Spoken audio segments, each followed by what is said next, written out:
The White House told all federal workers yesterday they have 30 days to stop using TikTok on government-issued devices. Congress approved the ban, arguing the app owned by a Chinese company is a security risk. The Biden administration is also asking big tech companies to stop using software linked to cyber attacks on critical infrastructure. Nancy Cordes is joining us from the White House to talk more about this. So, Nancy, a couple of things that struck me. I mean, going back to my first couple of years working, when the company that I work for would say, hey, you can't browse the internet, certain sites are not allowed to be accessed while you're at work or on your then BlackBerry. I was going to say, don't pretend like apps were available when you started working. Stop it, Anne-Marie. I'm in the same boat. Yes, I'm old. I'm learning a lot about you guys right now. Oh, boy. But, the question is, A, why are people putting what are essentially apps for fun on their work devices? And what happens if someone decides not to remove it? Look, I think the reality is that there are a lot of people out there who don't have one device for their personal use and another device for work use. And inevitably, the lines get blurred. And the fact that the OMB director, Shalana Young, is now directing all federal agencies to make sure that their employees remove TikTok or any app created by the Chinese parent company ByteDance from their phones. It's not coming as a surprise because Congress passed a law late last year that basically laid out that this was to happen. And so the White House and the OMB director is now just following through on that law and saying that if you're a federal employee, you can't have TikTok on your work devices. And in fact, even if you're a contractor with the federal government, you've got a couple of months to make sure that all of your employees remove TikTok from their phones or you're going to lose your contract. So this is serious, and this is something that lawmakers in the House and staffers in the House have already had to do last year, is remove TikTok from their phones. And so what you're seeing is this ongoing concern among not just lawmakers, but the White House about the possibility that people's private information could potentially be harvested if they have these apps on their phones. It hasn't happened yet, but there's widespread concern that it could.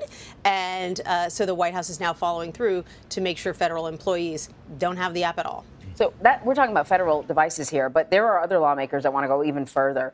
Republican lawmakers are pushing some for legislation that would essentially block TikTok altogether over concerns that it's drawing sensitive information from Americans. So Massachusetts Congressman Jake Auchincloss talked on Red and Blue about this yesterday.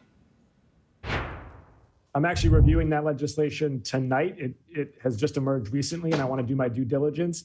But certainly a tougher stand on TikTok needs to be on the table. I spoke to a Taiwanese official who said flat out she wants Taiwanese authorities to ban TikTok because of its role in spreading disinformation, particularly amongst Taiwanese youth coming from the Chinese mainland. And we should not be complacent about the real both cyber security threats and also the disinformation and really mental health detriments that TikTok can have on American youth as well. So it needs to be on the table, but I need to do my homework. So I know the ACLU has been pushing back, saying that, it would be sort of a violation, limiting free speech. That being said, how does the Biden administration feel about this sort of legislation? Unclear. The president was actually asked a couple of weeks ago whether he would support this type of legislation. It's now been introduced in the House and the Senate. The House committee is slated to take a vote on it later today. He said he doesn't know whether the federal government should take that step or will take that step. So the jury is still out. This is still pretty new, and I think the White House is watching to see where the support is in Congress. This is not necessarily an issue that falls directly along party lines. There are some lawmakers on the right and left who believe that there is a national security threat that is posed by a company that is owned by an app that is owned by a Chinese company. And then there are others who say, look, TikTok is used by 100 million Americans. Who are we to say that none of them should be able to use it if they want to, especially if the company is taking steps to try to ensure that Chinese officials don't ever have access to the data. So I think the jury is still out on whether there's enough support in Congress, although it is certainly an emerging issue. And in addition to that, whether there would be support here at the White House for taking a really major step like that. Have we heard it all from the Chinese? Any statement? Or from TikTok. Or from TikTok, Absolutely.